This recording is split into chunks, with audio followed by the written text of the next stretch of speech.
Il est 23h, bonsoir à tous. Merci de votre attention. Voici les titres à la une de l'actualité ce samedi.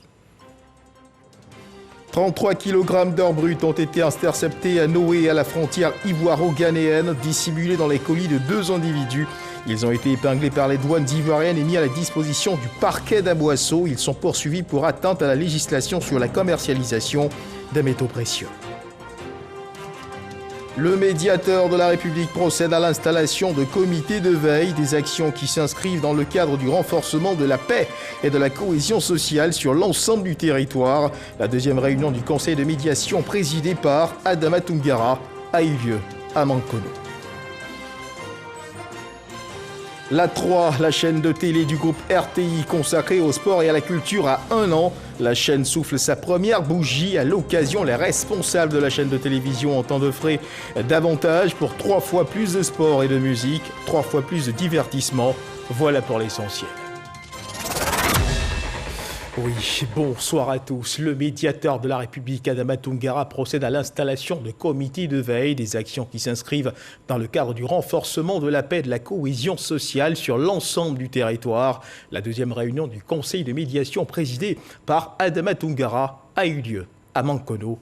Kader Sogodogo. Deuxième réunion du conseil de médiation à Yamoussoukro. L'institution, le médiateur de la République, dresse le bilan de ses activités. On retiendra une élection présidentielle d'octobre 2020 mouvementée par endroits. Le médiateur de la République a été présent pour amener la paix et la cohésion sociale.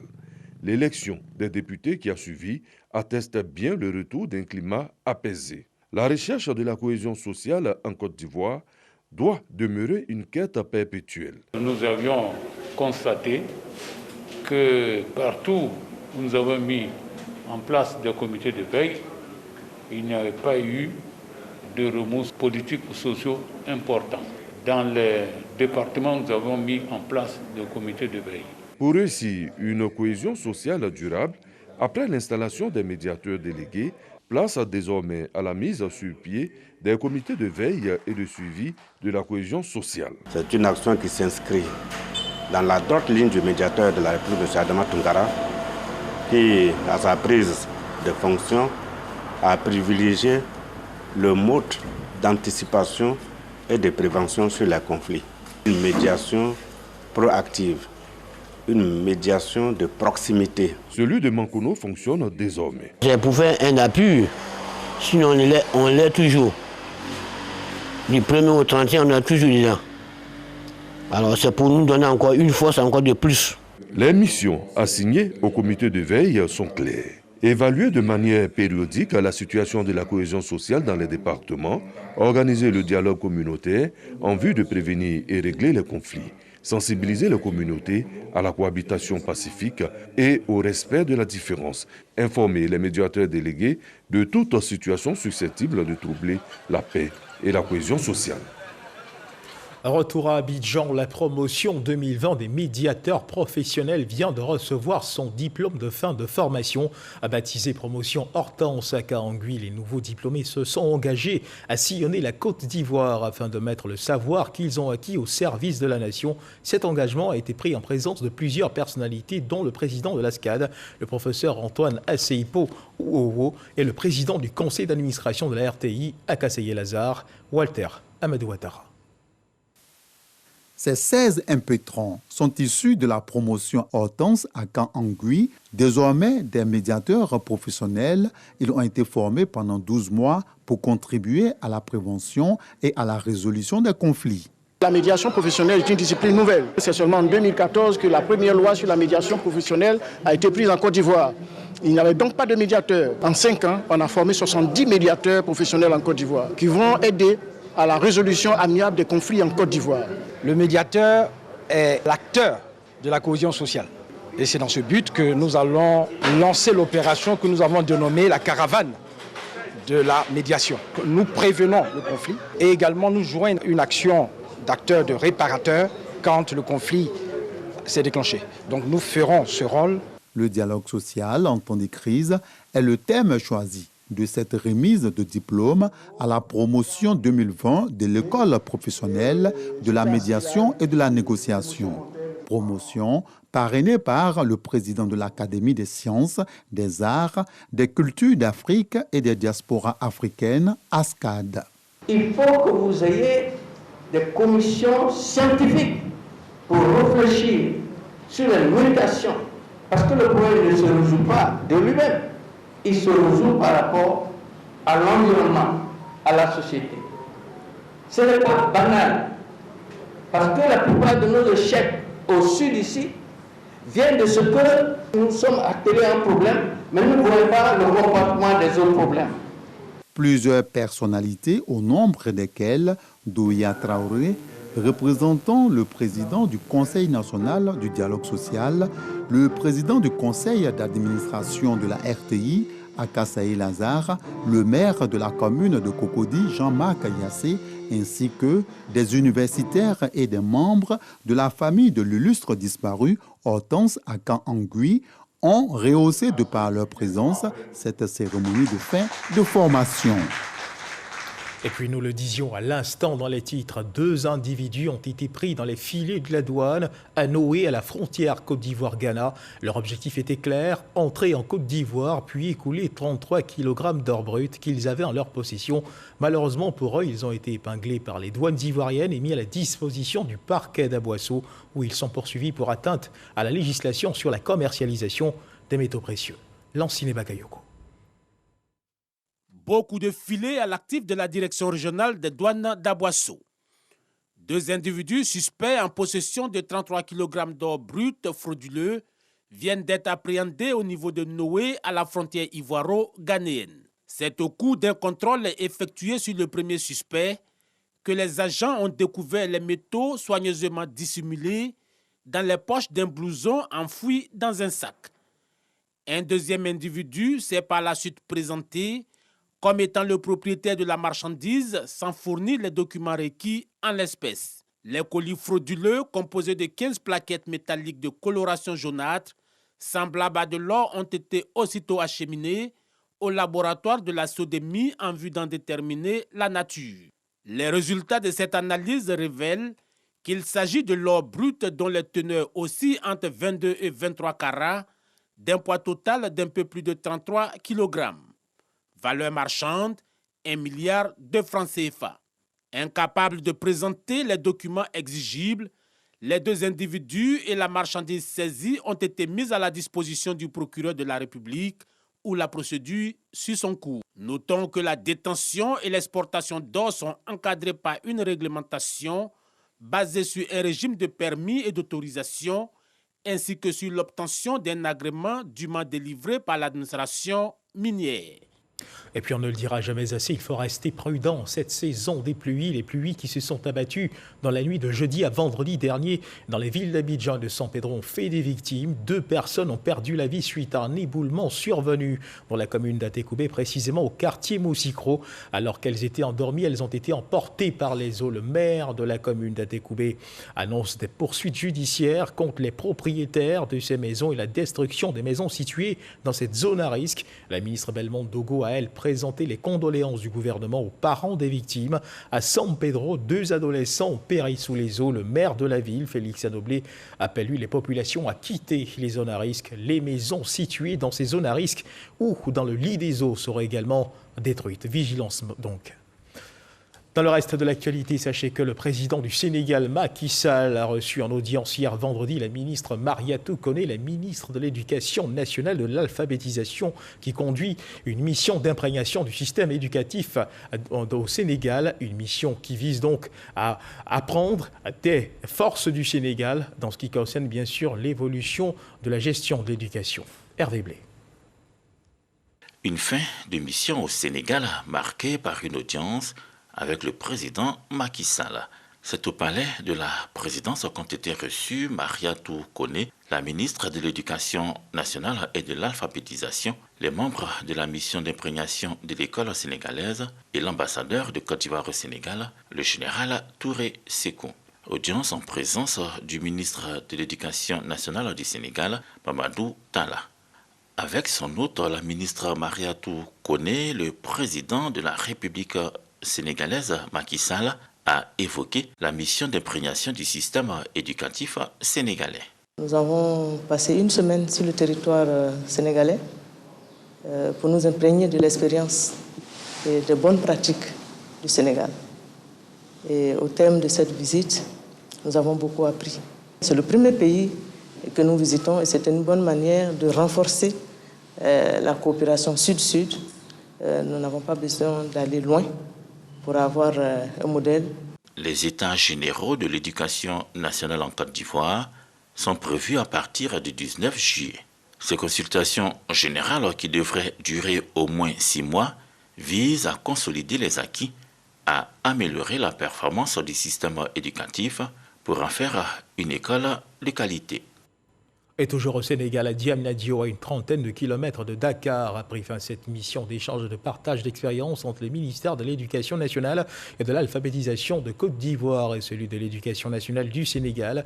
8 thèmes majeurs ont été abordés. La réunion de synthèse des travaux a enregistré la présence de la ministre Mariétou Koné et de son homologue du Sénégal, Mamadou Talla. La ministre Mariétou Koné s'est réjouie des bons résultats obtenus au terme de cette mission. Hervé Blé. Une mission fructueuse. La mission d'imprégnation du système éducatif sénégalais a tenu ses promesses, se réjouit Mariétou Koné, la ministre de l'Éducation nationale et de l'alphabétisation. Elle a assisté aux côtés de Mamadou Talla, le ministre sénégalais de l'Éducation nationale, à la restitution des échanges entre les équipes ivoiriennes et sénégalaises. 8 thèmes principaux abordés au cours des travaux à Diamniadio. Nous avons pu travailler sur plusieurs sujets qui va du numérique jusqu'à l'alphabétisation, qui va de l'inclusion jusqu'à la science, jusqu'à l'installation des sciences, qui va également du mode de gouvernance au niveau déconcentré et au niveau central. Donc c'est dire que c'est une rencontre extrêmement importante pour nous, pour le Sénégal et pour la Côte d'Ivoire. Nos deux présidents de la République ont d'excellentes relations et ces volontés politiques affirmées pour les jeunesses sénégalaises et ivoiriennes font que l'éducation nationale, ici et là-bas, doit jouer un rôle capital. Pas moins de 10 points sur lesquels la Côte d'Ivoire devrait prendre exemple dans la construction d'un système éducatif de qualité, du mérite dans la transparence et l'équité, c'est le constat de la ministre. Nous nous sommes abreuvés de l'expérience du Sénégal et tenant compte de nos réalités, en attendant nos états généraux de l'éducation nationale, nous allons déjà commencer à faire des implémentations. Le Sénégal a déjà fait ces états généraux que vous avez appelés les assises nationales. Il s'agit pour la Côte d'Ivoire de faire également des concertations nationales pour permettre un bon diagnostic qui nous permettrait d'améliorer, d'abord de consolider nos acquis, mais également d'améliorer nos performances pour faire du système éducatif ivoirien un modèle. Et comme le dit notre président, son Excellence Alassane Ouattara, nous avons pour mission de faire briller la Côte d'Ivoire en matière d'éducation nationale de qualité et non de médiocrité. La Côte d'Ivoire organise ce mois de juillet ses états généraux de l'éducation. Le ministère de la Jeunesse et un groupe algérien viennent de signer une convention. Quoi consiste-t-elle? Cette convention va permettre à une vingtaine de jeunes de bénéficier d'une formation et au terme être insérés dans l'une des filiales de ce groupe qui est implanté dans 16 pays du monde. Eugène Atoubé. Une première signature et une seconde. Portée de cet acte, l'opportunité de formation et d'emploi pour des jeunes de Côte d'Ivoire. La Côte d'Ivoire et le groupe algérien Condor Academy formalisent ainsi un programme de formation de jeunes, d'échange d'étudiants et d'enseignants dans le domaine de l'électronique. Cet accord entre les parties ivoiriennes et algériennes permettra également à ce groupe une forte présence sur le territoire national et à terme, la formation de 20 jeunes Ivoiriens en Algérie dans un partenariat gagnant-gagnant. La stratégie de l'État algérien, c'est d'aller de l'avant pour des relations intra-africaines et des échanges intra-africains. La Côte d'Ivoire s'est présentée comme une belle opportunité pour un échange win-win. La question de l'insertion professionnelle des jeunes est au cœur donc, des priorités du gouvernement. Donc, nous saluons, au-delà de la coopération sud-sud, donc cette initiative donc, de l'entreprise Condor, qui non seulement fait confiance à notre pays en venant investir ici en Côte d'Ivoire, mais qui mieux décide de donner une opportunité donc, à des jeunes Ivoiriens d'être des main-d'œuvre qualifiées pour travailler donc, dans le secteur pour lequel ils seront formés. Ces 20 jeunes seront totalement pris en charge par le groupe algérien lors de leur formation dans ce pays. Ils seront insérés dans les entreprises spécialisées dans la distribution et la commercialisation, partenaires du groupe Condor. Ce groupe, qui compte parmi les plus grandes entreprises en Algérie, est présent dans 16 pays à travers le monde. L'Institut des sciences et techniques de la communication, l'ISTC Polytechnique, a abrité le vendredi dernier la 18e édition de la journée du communicateur et la 8e édition de la journée du forum des renforcements de capacité. Le thème retenu pour cette année 2021 est ISTC Polytechnique, semences d'entreprise. Ces journées scientifiques vont servir de cadre de présentation des travaux pratiques réalisés par les étudiants en fin de cycle. Noël Dagnogo, Jean-Marc Tchéchi. Des pensionnaires de l'ISTC Polytechnique en pleine démonstration de leur savoir-faire sous le regard des enseignants de l'école et de professionnels de la communication et des médias. Ces étudiants en fin de cycle de licence et de master présentent les résultats de leur pratique professionnelle. Nous sommes à la 18e édition de la journée du communicateur, couplée de la 8e édition du forum des renforcements de capacité. Avec cette simulation d'agence que nous venons de faire, je suis apte à travailler. Placées sous le thème ISTC Semences d'entreprise, ces journées visent à exposer le savoir-être et les expériences des étudiants des écoles de journalisme, de production audiovisuelle, de publicité, des télécoms et des arts numériques. Les journées scientifiques 2021 interviennent après de bonnes nouvelles pour l'Institut. L'homologation de tous les 10 diplômes délivrés par l'ISTC. Le thème de cette année, c'est une invitation à créer sa propre entreprise, à être son patron et le patron des autres. Les ministres de tutelle, Amadou Koulibaly et Adama Diawara, ont invité à l'occasion de ces journées scientifiques les étudiants à développer leur esprit d'entrepreneuriat, gage de leur insertion professionnelle. Le thème de cette année, ISTC Semences d'entreprise, est que chacun de vous puisse s'inscrire dans l'idée qu'il est un futur entrepreneur, que lui aussi, il va embaucher, il va créer sa PME, il sera un patron. Il faut penser à l'auto-emploi. Et quand on voit la thématique de l'année académique de l'ISTC, ça veut dire clairement que l'ISTC s'est inscrit dans cette voie de l'auto-emploi. Les journées scientifiques 2021 de l'Institut des sciences et techniques de la communication, ISTC Polytechnique, s'adressent aux 400 auditeurs des formations initiales et continues. Elles se déroulent sur 2 jours. La 3, chaîne de télévision du groupe RTI, a un an que cette chaîne thématique consacrée au sport et à la culture fait partie du quotidien des Ivoiriens. Les responsables de la 3 entendent œuvrer davantage pour 3 fois plus de sport et de musique. Godefroy Cambawa. La 3 a un an au service des férus du sport et de la musique. Ce que j'aime chez la 3, c'est l'émission Pipolémique, avec la venue des artistes et puis le fait que tout le monde puisse parler librement. C'est très agréable, c'est assez simple, c'est pas formel, c'est assez informel et ça rend la télé plus agréable. 1 an déjà que la 3 s'est engagée dans une démarche de qualité dans ses productions, satisfait des téléspectateurs encore plus exigeants dans un espace concurrentiel. On espère que ça continue déjà et puis que le public apprécie par rapport au travail parce qu'il y a eu beaucoup de boulot qui a été fait, il y a eu beaucoup de boulot. Et j'espère surtout que les gens comprendront qu'aujourd'hui, il faut une chaîne comme la 3 pour les jeunes. Bon anniversaire la 3. 3 fois plus de sport et de musique, la 3 entre désormais dans une autre dimension. Les responsables de la chaîne entendent œuvrer dans cette dynamique afin de maintenir la place de leader du groupe RTI dans l'espace audiovisuel ivoirien. Dans notre métier, il faut continuer d'avancer. On ne va pas dormir sur nos lauriers. On est bien conscient que la 3 aujourd'hui est dans le cœur de la jeunesse ivoirienne et africaine. C'est une chaîne un peu décalée qui a décidé de casser un peu les codes de la télévision. On va rentrer dans une autre dimension.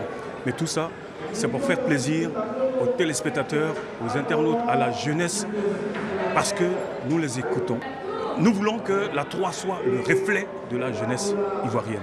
À l'occasion de ce premier anniversaire, représentant Fousseni Dambélé, directeur général de la RTI, Denis Messan a rassuré de la volonté de la direction générale à œuvrer davantage pour l'amélioration des programmes et des conditions de travail.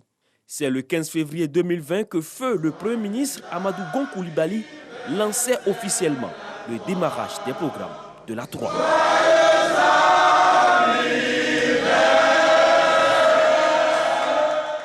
Voilà, joyeux anniversaire à la 3. La Côte d'Ivoire veut améliorer le taux de rapatriement de ses recettes d'exportation afin de se conformer à celui prescrit par l'Union européenne et monétaire ouest-africaine, l'UEMOA, qui est de 80%. Pour y parvenir, elle a décidé de procéder à la dématérialisation complète de la procédure de déclaration de rapatriement des dites recettes d'exportation. Cette nouvelle disposition obligatoire depuis le 1er juillet 2021 s'applique à toutes les banques ainsi qu'à tous les exportateurs, transitaires ou commissionnaires agréés en douane. Des explications avec Jean-Louis Pambo. Depuis le 1er juillet 2021, tous les rapatriements des recettes d'exportation sont obligatoirement déclarés en ligne. Un autre pas important dans le processus de dématérialisation des outils et moyens de collecte des ressources. Et pour faciliter cette dématérialisation, le Comité national de suivi du rapatriement des recettes d'exportation et le guichet unique du commerce extérieur, GUS, ont développé un module en ligne. Un exportateur est appelé à ce que la devise que son exportation engrange puisse entrer de façon légale en Côte d'Ivoire. Ce sont ces besoins qui nous ont amenés à concevoir ce module. www.gusi.gov.ci, telle est l'adresse à laquelle tous les rapatriements des recettes d'exportation devront être désormais obligatoirement déclarés sur la plateforme du guichet unique du commerce extérieur. Cette fonctionnalité a été demandée par la Direction générale du Trésor et de la comptabilité publique pour permettre un meilleur suivi des flux financiers entre la Côte d'Ivoire et l'extérieur.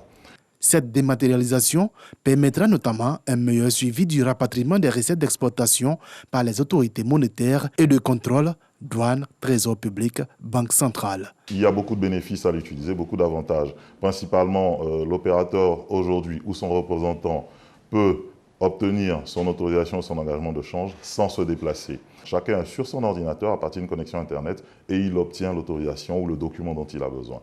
Le rapatriement des recettes d'exportation joue un rôle important dans les échanges avec l'extérieur. Il alimente les réserves d'échange de la BCEAO qui permettent au pays d'honorer ses engagements avec l'extérieur, notamment assurer le règlement des factures d'importation, le service de la dette extérieure et le paiement des dividendes.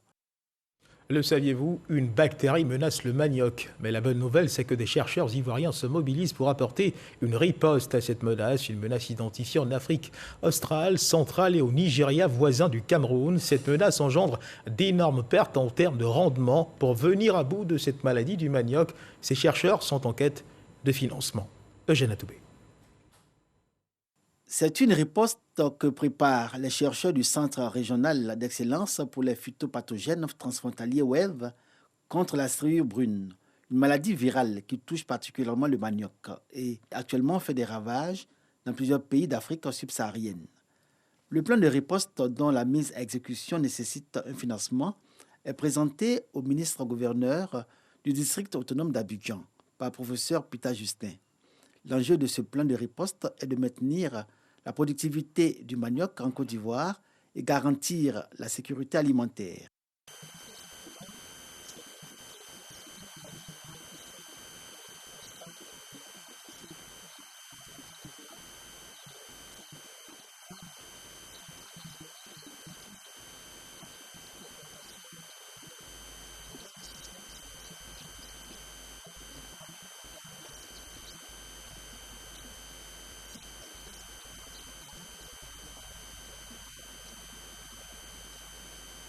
La production annuelle de la culture de manioc estimée à 169 millions de tonnes par an connaît une baisse drastique.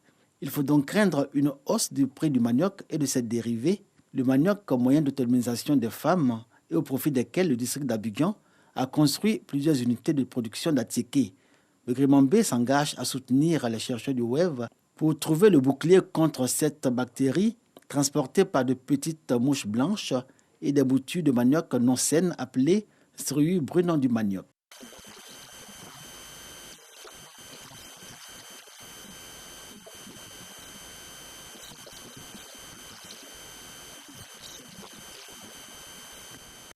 Professeur Justin Pita rappelle que la cellule brune est aux portes de la côte ouest africaine et qu'il urge de mener la riposte. Le laboratoire du WEV lance dans cette optique une surveillance participative dans les localités de Songon, Abosso et Adzopé. Les assises du Conseil national des droits de l'homme sont des rencontres de partage d'expériences qui offrent l'opportunité aux partis politiques et aux personnalités de s'exprimer sur des questions importantes. Notre reporter Sidonie Davila a suivi une de ces rencontres qui avait pour invité Danielle Boni-Claverie, présidente de l'Union républicaine, l'URD. Elle est la présidente fondatrice de l'URD, l'Union républicaine pour la démocratie. Danielle Boni-Claverie est une journaliste. Son expérience de femme journaliste et de femme politique, elle les a partagées à la tribune du Conseil national des droits de l'homme, CNDH. La proximité du journalisme et de la politique fait qu'on passe de l'un à l'autre sans trop de complications. Et donc, j'ai sauté le pas. J'ai rencontré les mêmes difficultés que toutes les femmes rencontrent en politique, comme elles le rencontrent dans leur vie professionnelle. Mais je pense qu'avec de la détermination et du courage, et je pense que les femmes ont beaucoup de détermination et de courage, à partir de là, cela nous permet de rentrer en politique. À la suite de sa communication, une autre, celle sur les acquis de la gouvernance sécuritaire en Côte d'Ivoire. Ça nous a permis de mettre en lumière tout ce que le gouvernement fait, tout ce qui a été fait sous la gouvernance de son Excellence M. Alassane Ouattara dans le cadre de la sécurité. La Côte d'Ivoire participe aux opérations de maintien de paix aux côtés des Nations Unies, ce qui permet à nos forces de l'ordre d'acquérir des compétences. Du journalisme à la politique et les acquis de la gouvernance, deux communications qui ont fait l'objet d'échanges fructueux pour les participants. Nous avons été édifiés par la conférencière qui nous a exhortés à vraiment prendre conscience de notre place de femme en politique et nous permettre aussi de pouvoir vraiment répondre au dialogue qui peut se passer au sein de notre pays. Je pense que ce sont des thèmes qui sont d'actualité. En tout cas, nous avons appris beaucoup de choses et je pense que ce sont des moyens pour nous permettre de faire des analyses et des propositions au gouvernement afin que la situation puisse être apaisée. Ont participé à cette rencontre du CNDH, membres de la société civile, partis politiques et bien d'autres acteurs de différents secteurs d'activité. Et de la détermination, il en faut pour faire face à la Covid-19. Il faut continuer de rester vigilant à suivre l'évolution de la maladie dans notre pays.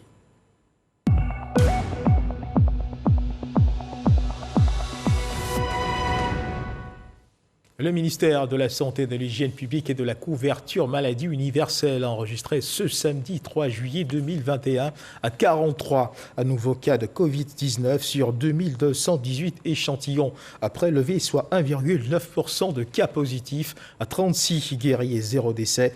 À la date du 3 juillet 2021, la Côte d'Ivoire, notre pays, compte donc 48 513 cas confirmés, dont 47 917 personnes guéries, 315 décès et 281 cas actifs.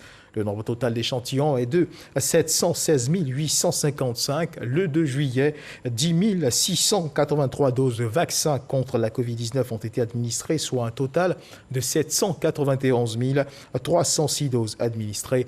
Le ministre de la Santé, de l'Hygiène publique et de la couverture maladie universelle invite toutes les personnes âgées de plus de 18 ans à se faire vacciner.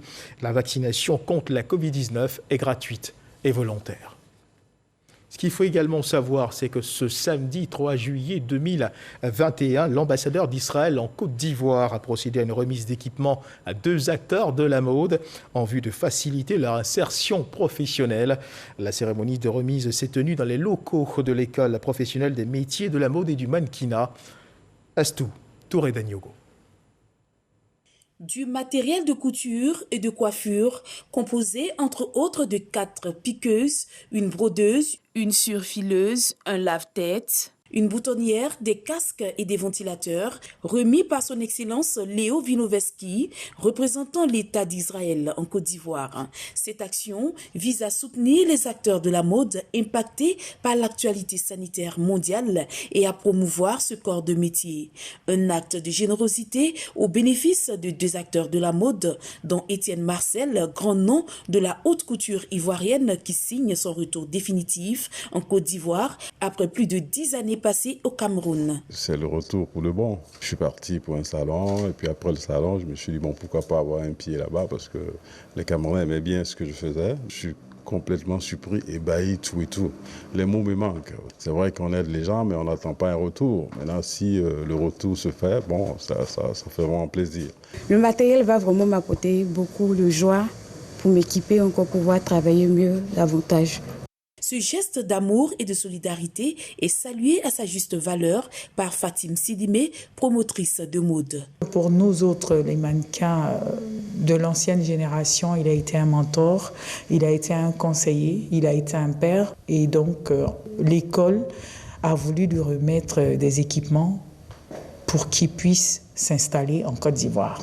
Ce sont des dons d'une valeur de plus de 2 500 000 francs CFA pour équiper des grands talentueux.